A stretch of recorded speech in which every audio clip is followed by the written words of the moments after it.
Good morning, third graders. Today for math, we are going to continue with equivalent fractions. However, last week we were going from a smaller fraction to a larger fraction in regard to them being equivalent. Now we're going to do the reverse. And so we are going to be dividing instead of multiplying. So it's really the exact same process, except that we're going the other direction, so we'll be dividing. So for example, they've given us 4/6 is equal to 2 something. And for the example, they've put it in, but on the problems, we won't have that. So we've got to think about, okay, so we see the 4/6 and we see it represented here in pictures, 1, 2, 3, 4 out of 6 total versus 2 out of 3.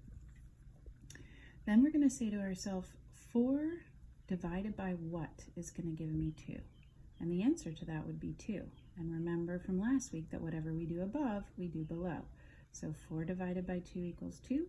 6 divided by 2 equals 3. So 4/6 is equal to 2/3, and that's how they came up with that down there.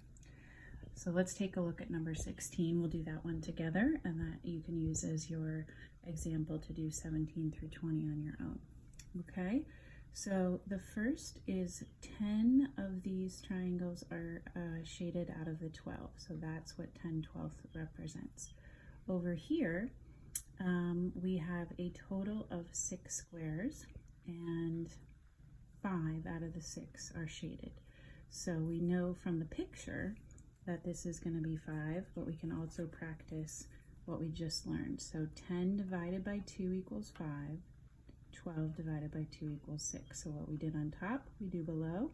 So they're both divided by 2. So 10/12 would be equivalent to 5/6. And actually, why don't we do one of these for good measure? Because these don't have pictures, and so we're kind of on our own to use this strategy down here. So what we're asking ourselves, it's a blank on the denominator, so we've got to look at the numerator to figure out what the relationship is. So what we're asking ourselves is 6 divided by what is going to give me 1? So 6 divided by 6, right? So 6 divided by 6 equals 1. Whatever we do above, we do below, so we would also have to divide by 6 on the bottom. 12 divided by 6 would be 2. So 6/12 is equivalent to 1/2.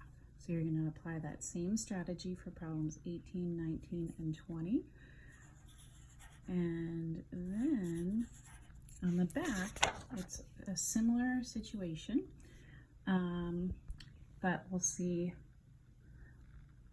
we'll go over the directions just to make sure it's clear. Complete the equivalent fractions, then write each fraction in its simplest form. So in terms of vocabulary, we know that equivalent fraction means that even though they may be a different number, that 2 fractions can be equivalent.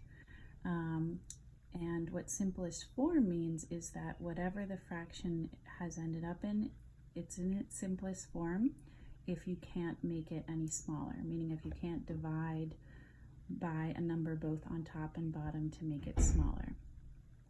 So for example, an equivalent fraction for 8/12 is 4/6, but it's not yet in its simplest form. It could be brought even smaller. So you would say to yourself, actually you're looking now to say, here we divided 8 by 2 to get 4, but there's actually a bigger number we could divide both top and bottom by, and that number is 4. So 8 divided by 4 equals 2, and 12 divided by 4 equals 3.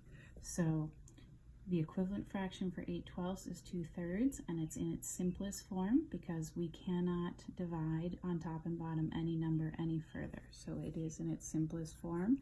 The simplest form of 8/12 is 2/3. So you're going to do the exact same process here with 22, and the same thing down below with 23 through 28. All right, great. Thank you.